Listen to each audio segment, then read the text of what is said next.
Hello, folks, and welcome to the Rolls Jewel Railroad. Let me start out by saying, if you like what I'm doing, give me a thumbs up. And I love reading comments, and subscribe if you want to. Okay, made a pretty big purchase here since the last time I did a video, and of course, nothing other than the big boy itself. This is the Lion Master version from 2010. I also have picked up in a Lackawanna from 1988. I have the caboose there too.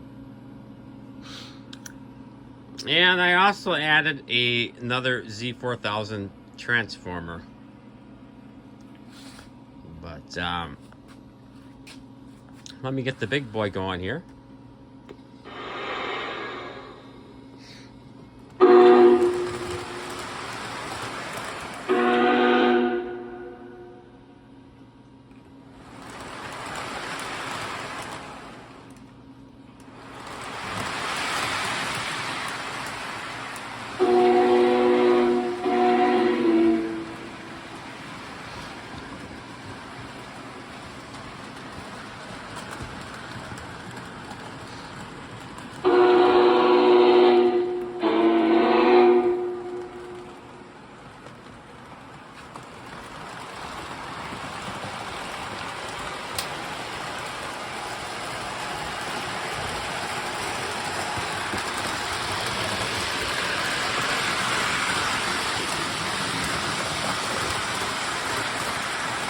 I'll get the Lackawanna going.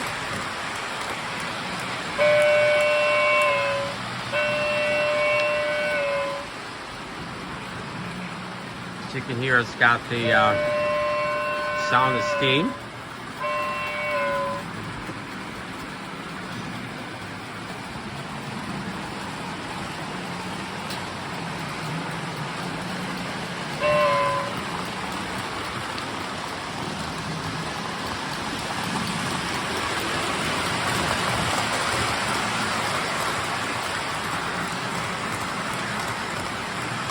On the inner loop, I have the Union Pacific 2033 from 1952.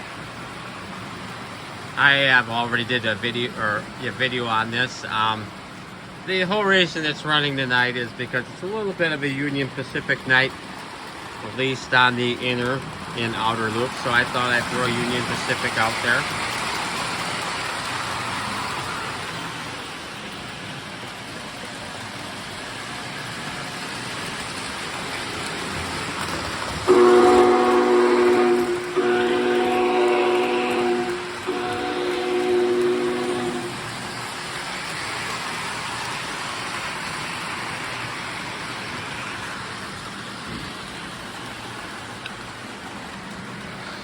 Well, just to bring you back and up to date on what happened here is I had a couple of locomotives I needed some work done on, and I wanted to try out a new hobby shop. I wanted to visit it, and of course just kind of see what this mechanic was like. So anyways, I got out the internet, looked out, for different hobby shops within driving distance for me, and I found John's Hobby Shop in Hartford, Wisconsin, and took a couple locomotives there to be serviced and whatnot, and very, very neat shop. Everything was very well organized. Stuff is not overflowing, which is good and bad, don't get me wrong, but it was a very nice shop. It's basically two guys are running it, and they got some help here and there, but the main two guys, the one guy is running remote control cars, and the other, Chris John, is running the Lionel trains, and he's an authorized Lionel service tech. So I thought, well, let's give him a try, you know. And but yeah, I walked around the shop, and there was not a lot of locomotives, you know, but there was about 10 of them behind the glass, you know, for sale. You know, most of them used. One of them was this lackawanna, and one of them was the big boy there. Of course, I was in the mood. I'm in the new train shop, and kind of wanted to come home with a new locomotive, you know, a new toy. And that lackawanna was there, and very reasonably priced. Looks to be in really good shape. So I actually, from looking at it, I didn't know what year it was made. I was looking at it, and I thought it looked, you know, quite a bit more modern than sounded steam. But then I seen the wire in between the, you know, the locomotive and tender, and first when I started asking him about it, I was like, well, will it work on old 36 corners? And he got the box out, and I seen the sound of steam, and we both kind of knew it would, because back then they pretty much made everything, you know, at least work on old 36. They really weren't.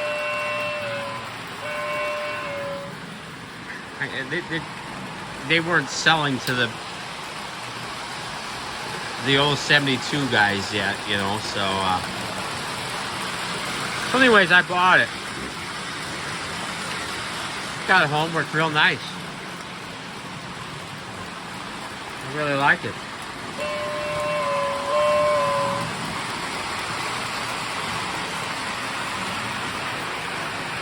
But then I got it home, and I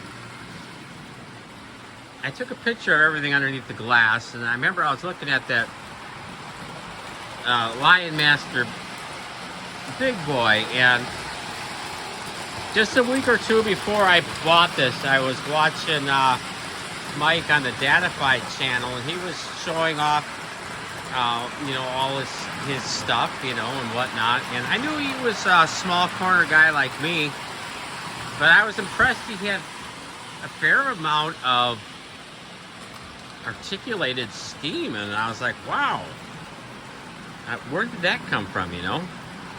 I didn't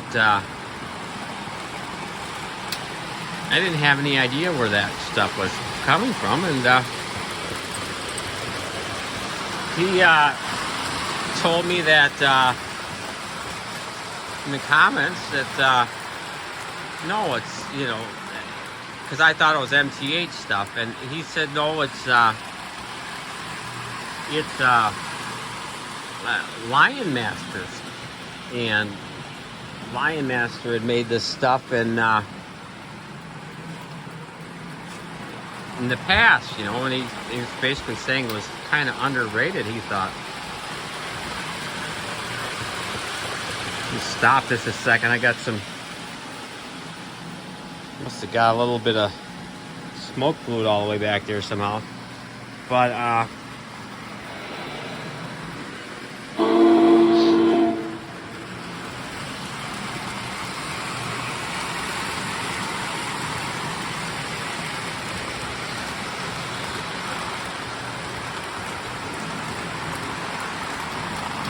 yeah, when he had the big boy underneath there, and I just kind of, you know, and I took a picture of it and whatnot, and I knew the number, you know, it's a 4011. Did a little research on it, and this one was made in 2010. So it'd been nice to have a little bit newer one. It had the Bluetooth on it. I believe they made these in 2008, and then 2010, which is this one, and then a 2014 and 2019. And they haven't made the Lion Master since 2019. And I was never big on articulated steam and whatnot, but I thought, man, if I was ever going to get one, this would be the one to get, you know. And thought about it all week, and the price was pretty good. You know, it's a couple $100 less than if it was online, you know. And so, you know, like I said when I was there the first time, I kind of hate to buy things on a whim, so I wanted to think about it and do my homework and whatnot. You kind of take a chance, maybe somebody's going to buy it underneath your nose, but anyways, so I gave him a call. I believe it was on the following Saturday, and you know, wanted to know what was up with that big boy. What, you know, I explained who I was and blah blah blah, and he remembered me, and I wanted to know, you know, what the history of it was, and you know, what kind of warranty it had and all this. And what the history was is that he had it there on a consignment. A guy was moving, and he decided he was going to get out of model railroading. So he at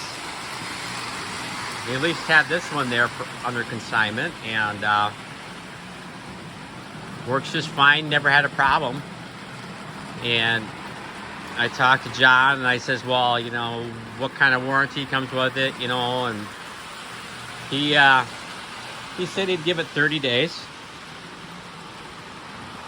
And on top of that, I got to see it run in the shop, so that's pretty confident, you know. And I said, well, if there was ever one I was going to purchase, it would be this one. Granted, I'd like to have one of the newer ones with the Bluetooth. I do not have a command system yet. I have the base 3 on order. So all I can do is run it conventional now. Hopefully it works just fine under command. But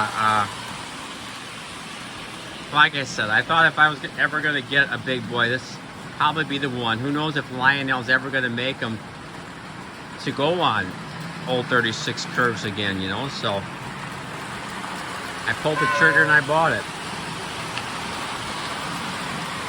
And just to back up a little bit on this Lackawanna, which worked fine. After I got it, I purchased the engine and tender, and I got home and I had got my book out, and I could see that it came with the caboose. And I remember seeing that Lackawanna, the exact Lackawanna caboose for sale in the store. So more than likely this caboose was part of that engine and tender. So when I went back and bought the big boy, I made sure I picked up that caboose. So now I, purchased the big boy, and I was talking to John, and well, just to back up a little bit, ever since I put this fast track down in this outer loop, I got old 36 corners, and I can run more modern stuff on it. Well, the problem was if you remember, I had this LW transformer. Now I had this diode across here for circuit protection. Whether it really does something or not, I don't know. And I didn't want to take a chance on it anymore, especially when you got expensive locomotives, with all this circuits and whatnot. So, of course, this one covers line 1 and 2 there, and I needed something for the third loop. And I do have plans for this yet too, so it's not a waste. I was thinking about what I wanted for another transformer, and I absolutely love my C4000. I wanted another one. And so yeah, had worked it out with John. I bought that big boy and the Z4000 here, and he came down a little bit, gave me a little bit of a group discount since I was going to purchase them all at the same time, so I was happy.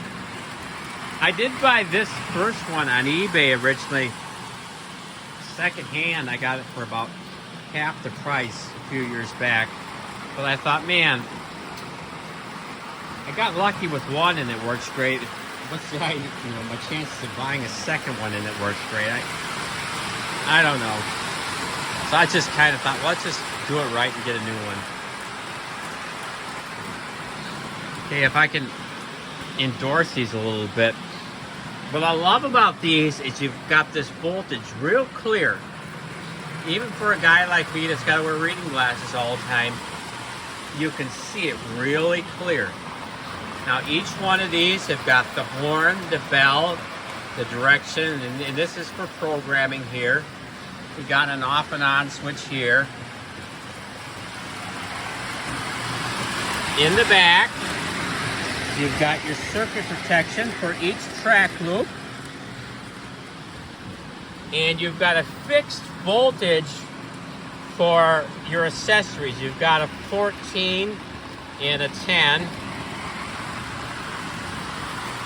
which is really nice. The 14 is a really nice accessory voltage, and of course the 10 is pretty much for the way I use it is for my older Marks accessories, because Marks I believe ran on 12 or 13 volts, so for them older Marks lights it's nice to have that.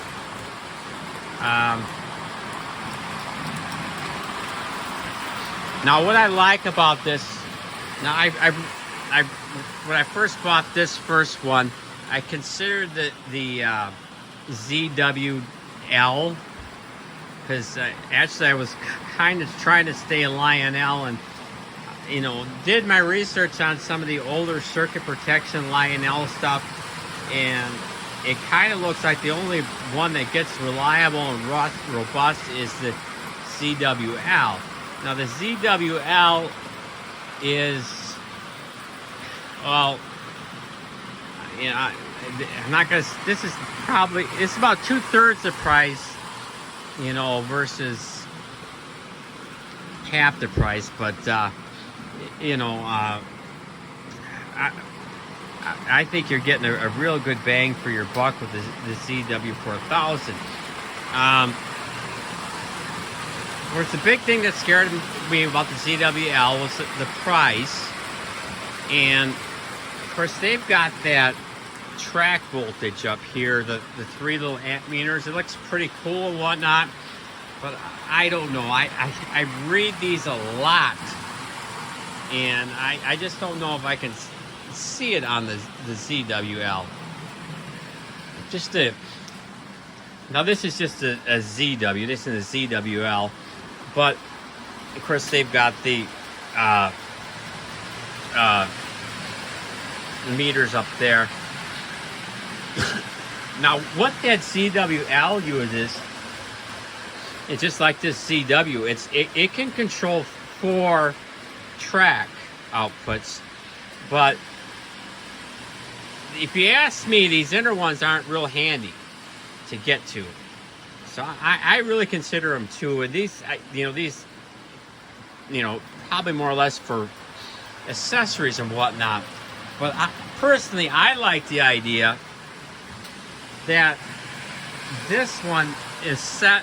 It's got those set terminals on the back for your track voltage, or excuse me, accessory voltage, versus adjusting it here.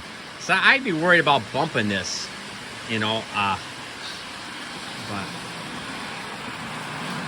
anyways, that's my ZW4000 endorsement. I did have to make some changes when I bought the big boy. I first ran it. I wasn't for sure it was going to work on this, any of my loops. But I first ran it on the inner loop, I thought that'd be the most likely that it was going to work. But I had problems in the tunnels. It was kind of smacking the side of the tunnels. And then I'd get inside the mountain and it was wanting to scrape inside there. And so I said, well, no. And I probably can make it work. I just don't want to cross that bridge yet. And this middle loop, I got this S curve right about here where the lackawanna is coming through. And the locomotive itself made it just fine. The tender does not like it. It won't do it. So then I put it on the outer loop. I was just worried about this wall on this side. And I ran it all around and it made it. It did scrape a little bit, so I have cut some of the material away from the sides on this. As you can see, it's actually gotten pretty thin here. But it manages to clear, and I got it over there, and a couple more spots. You probably noticed I had it over here. I took my saw and cut away at it. And then I got a little bit right in there. But I didn't want to take my sides off. They've saved my trains from falling more than they have, something like that scraping. So I will put a finish on that. It will hardly show. And of course I'm going to put a finish here so this ties in with the rest of it. But so needless to say, I'm really happy with my big boy. It's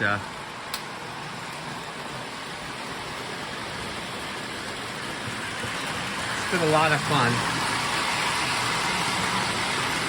This one does have the whistle steam.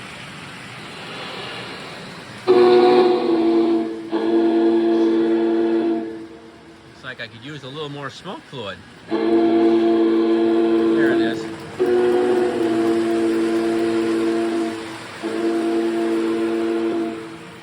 I don't know.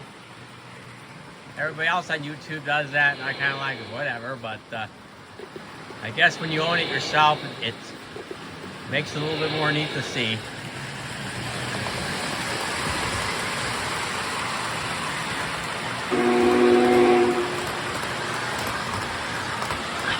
When I first got it,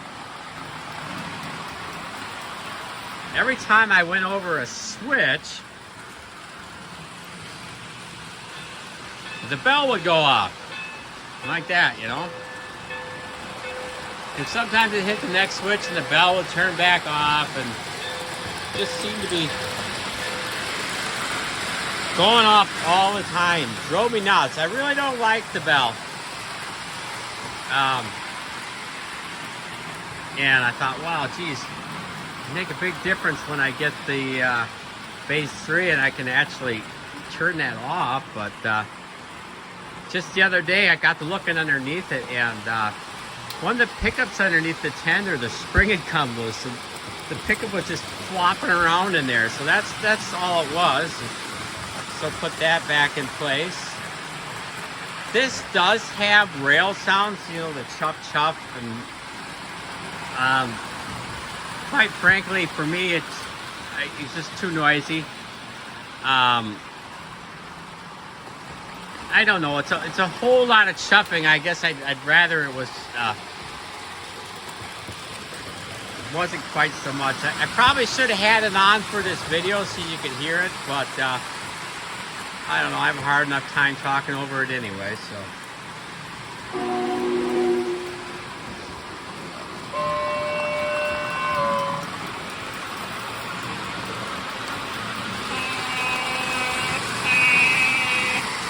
I'm going to take you over here to my catalogs.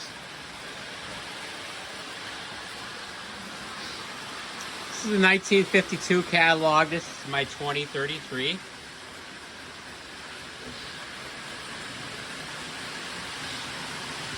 And let's take you over here. This is my 1988 catalog. The crazy thing is, now I have all the catalogs from like 1935 to 2000.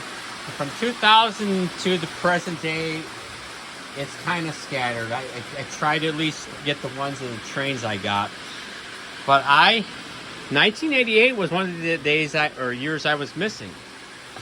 And I had just ordered that. I got it in the morning before I had left and bought this. It was just kind of coincidental. I didn't even recognize that it was on the cover, and it is pretty much one of the greatest things to get in 1988 was this here. This one is from 1987.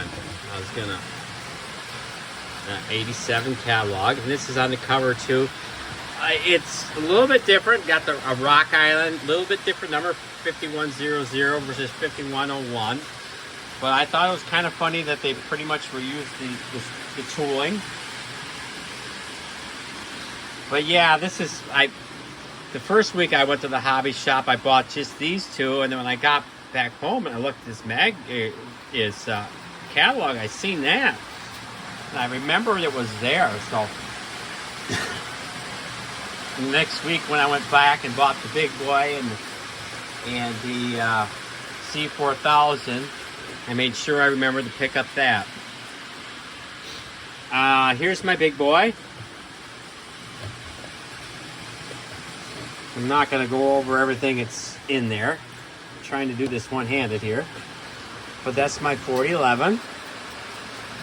I would like to pick up that caboose yet.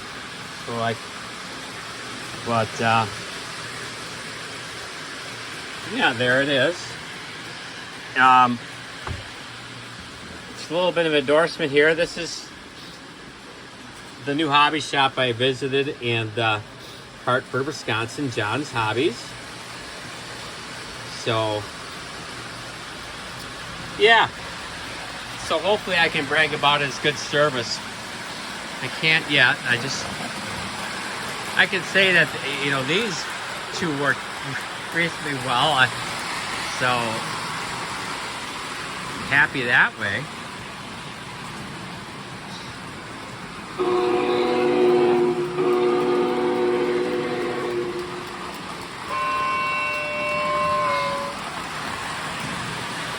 Like I said, I'm still waiting on the base 3, so hopefully it works just as good with the base 3 as it does conventional.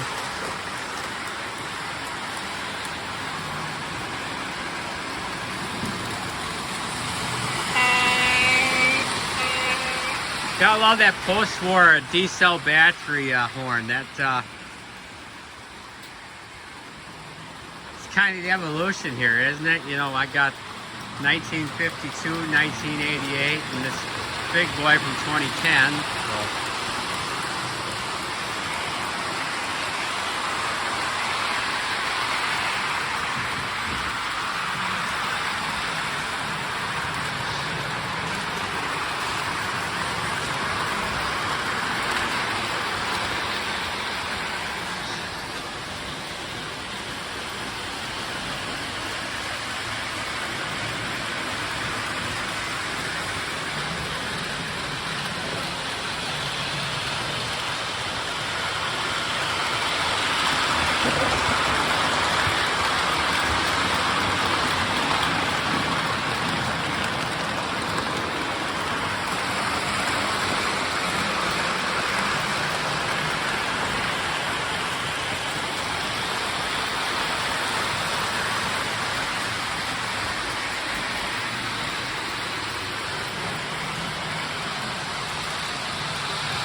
think I'll definitely enjoy the big boy more too when I get more on, can run more constant voltage.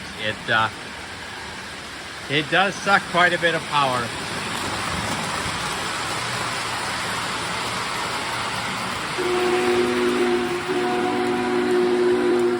Anyways, this has been the Rolls Jewel Railroad. If you like what I'm doing, give me a thumbs up, and love reading comments, and go ahead and subscribe. And thank you much for tuning in and watching it. This has been the Rolls Jewel Railroad. Thank you now.